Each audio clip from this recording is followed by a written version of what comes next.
Clever Grethel. There was once a cook named Grethel who wore shoes with red rosettes, and when she walked out with them on, she turned herself this way and that and thought, "You certainly are a pretty girl."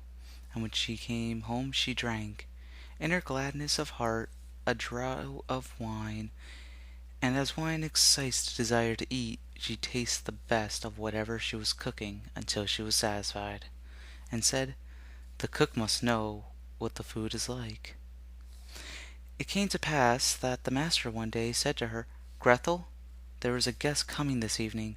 Prepare me 2 fowls very daintily." "I will see to it, master," answered Grethel.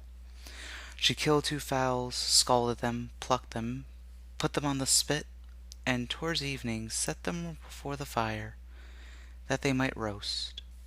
The fowls began to turn brown and were nearly ready, but the guest had not yet arrived. Then Grethel called out to her master, "If the guest does not come, I must take the fowls away from the fire, but it will be a sin and a shame if they are not eaten directly, when they are juiciest."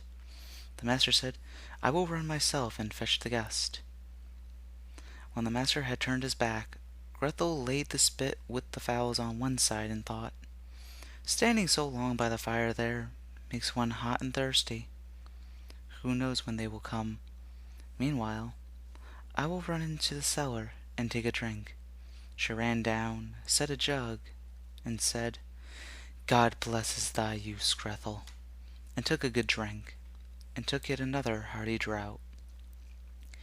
When she went and put the fowls down again on the fire, basted them, and drove the spit merrily around.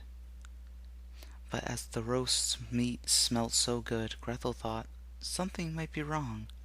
It ought to be tasted.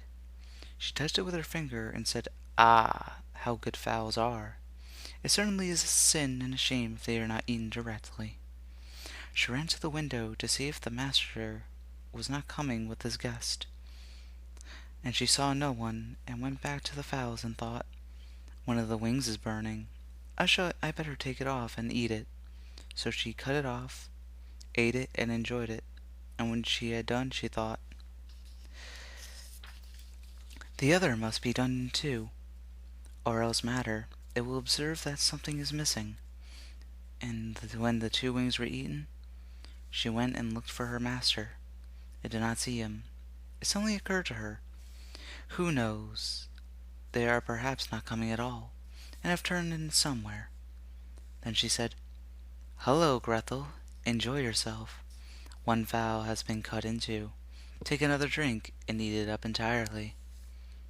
When it is eaten, you will have some peace.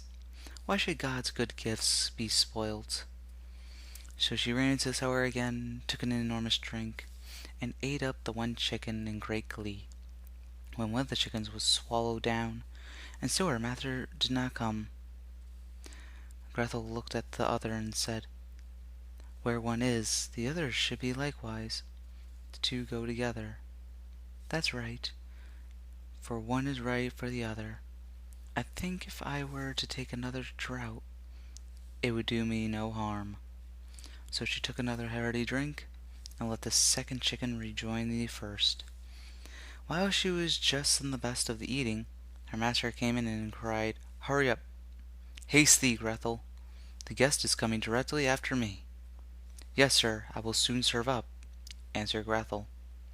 Meanwhile, the master looked to see that the table was properly laid, and took the great knife wherewith she was going to carve the chickens, and sharpened it on the steps. Presently the guest came, and knocked politely and courteously on the house door. Grethel ran and looked to see who was there, and when she saw the guest, she put her finger on her lips and said, "Hush, hush! Get away as quickly as you can. If my master catches you, it will be the worse for you. He certainly did ask for you to supper, but his intention is to cut off your 2 ears. Just listen how he's sharpening the knife for it." The guest heard the sharpening and hurried down the steps again, as fast as he could. Grethel was not idle. She ran screaming to her master and cried, "You have invited a fine guest." "Eh, why, Grethel? What do you mean by that?" "Yes," said she, He has taken the chickens which I was going to serve up, off the dish, and has run away with them." "That's a nice trick," said her master, and lamented the fine chickens. "If he had but left me one, so that something remained for me to eat." He called him to stop, but the guest pretended not to hear.